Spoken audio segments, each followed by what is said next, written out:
You're watching News 24 Live. My name is Noxolo Mafu, and we're joined in studio via Skype by Andre Duplessis, who is the head of the Cannabis Working Group. As we know, the legalization of marijuana has been hot on the press, and so we'll be finding out a little bit more about Andre's position and also, of course, about the interview that happened on SABC yesterday. Thank you so much for joining us, Andre. Hi, good morning. Thanks very much. All right. Andre, could you please explain to us just the position of your organization in terms of the legalization of marijuana and what has happened so far in terms of policies in our government? Okay, cool. Our position is that we think cannabis should be regulated, and as such we have put forward a cannabis control bill that offers a best practice method to regulate cannabis in the South African context that is pragmatic and achievable. We have made this available at the Central Drug Authority's roundtable that was held in Johannesburg. And unfortunately, like you saw in the interview, there's a difference of opinion as to how far we are moving forward and how well educated the debate itself is. And that's where we're falling down at the moment. The rest of the world is moving forward at light speed in the economy. They're managing to regulate, manage and control cannabis and keep it out of the hands of children. And here in South Africa, we're still waffling on with highfalutin ideas and big speeches and spin.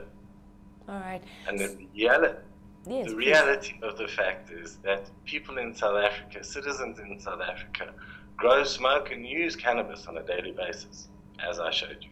So please explain to us, what is it that you think that the government is, I guess, apprehensive about in terms of implementing it? You've mentioned that there are a number of countries that have gone forward and legalized this. What is it that is limiting South Africa in terms of making that progress?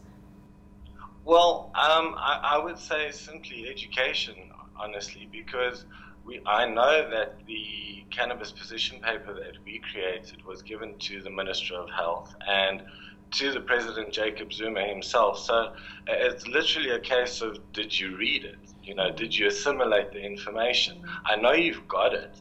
Now, what's taking so long to assimilate? You know, we can't live in the 1950s Nixon era reefer madness forever. That's not going to help South Africa. If you could please explain to us, we are aware that you were on SABC, which led to a rather controversial exit in your interview. Please could you explain to us what led to that frustration and what is it perhaps that you were trying to prove in that moment? Well, what led to that frustration is the excuse given by David Bayer from the Central Drug Authority was that xenophobia had caused a delay in bringing cannabis discussion to the fore, and unfortunately that's untrue, because the CDA was mandated by government to produce their cannabis position paper in 2004, and that was long before the xenophobic attacks started. So, you know, as an excuse, it just holds no water, and I couldn't argue it. The only thing I could do really was sit back and have a joint, you know. So if you could please just explain to us what is next. What is next for your group in terms of pushing forward this legislation, and how can people get involved? Well, they can visit our website, cannabis.reforms.co.za, and join up there. Basically, we have to discuss the Medical Innovation Bill, which is on the table in Parliament at the moment. I personally believe that that is the worst cannabis bill in the world, and I would rather see it replaced.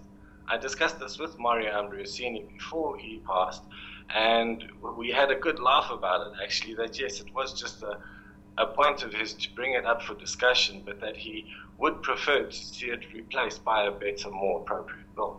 And this is the bill that we've made available. All right. So could you tell us, what is it about this particular bill? You've mentioned that, you know, you don't quite agree with it. What is it that needs to be amended, in your opinion? Well, it doesn't deal with cannabis as a whole, and this is the downfall of the Central Drug Authority's roundtable and the cannabis discussion at the moment. People like to separate it into hemp on the one side and medical benefits on the other side, but the fact of the matter is what we're dealing with here is the plant cannabis, and as such it has these various uses, and we need to deal with it as a whole.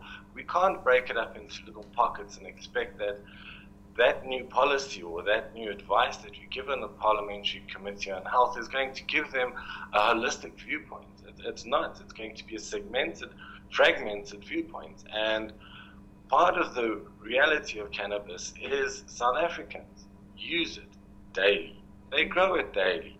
Despite it being illegal, it's been here for hundreds of years and it's not going away anytime soon. That's the reality. All right. Well, thank you so much for joining us, Andre. It's been a pleasure speaking to you.